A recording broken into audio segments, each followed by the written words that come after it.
Kadının örtüsü kadının kimliğidir. Çarşaf ya da nasıl örtünüyorsa o örtünme biçimi kadın kimliğinin bir parçasıdır. İnanç da kimliğin bir parçasıdır.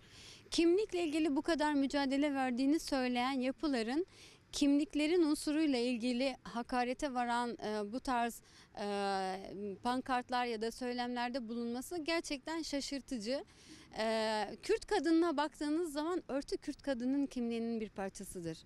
Onun için hani Batı'nın sürekli Doğu toplumlarına, İslam toplumuna, Kürt halkına, Türk halkına yönelik kadını şu kılığa sokarsak işte o zaman gerçekten modern kadın olur gibi bir politikasının olduğunu hepimiz biliyoruz.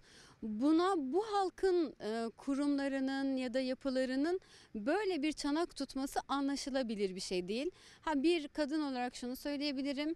Kim yaparsa yapsın, kimden gelirse gelsin, kime karşı olursa olsun insanların inançlarından dolayı olan tercihlerine, kadınların kendi kimlikleriyle ilgili tercihlerine ve kadınların örtüleriyle ilgili hakaret hiç kimsenin hakkı ve haddi olmamalı. Ve bu hiçbir şeye, hiç kimseye hiçbir şey katmaz. Ne namus meselesi, ne inanç meselesi. Bu meseleler bu toplumun mayasıdır, bu toplumun özüdür, buradaki insanın özüdür.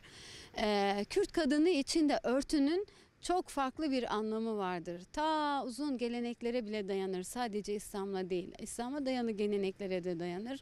Onun için ben çok yadırgadım. Batı'da yaşayan ama doğulu bir insan olarak. Çok yadırgadığımı söylemem lazım. İkincisi bu söylem onlara kaybettirir. Bu ülkenin insanı, bu inancın mensupları bundan dolayı incinir, gereğini de yapmalıdır hakaretlere yönelik ama değişen hiçbir şey olmaz, bunu yapanlar kaybeder.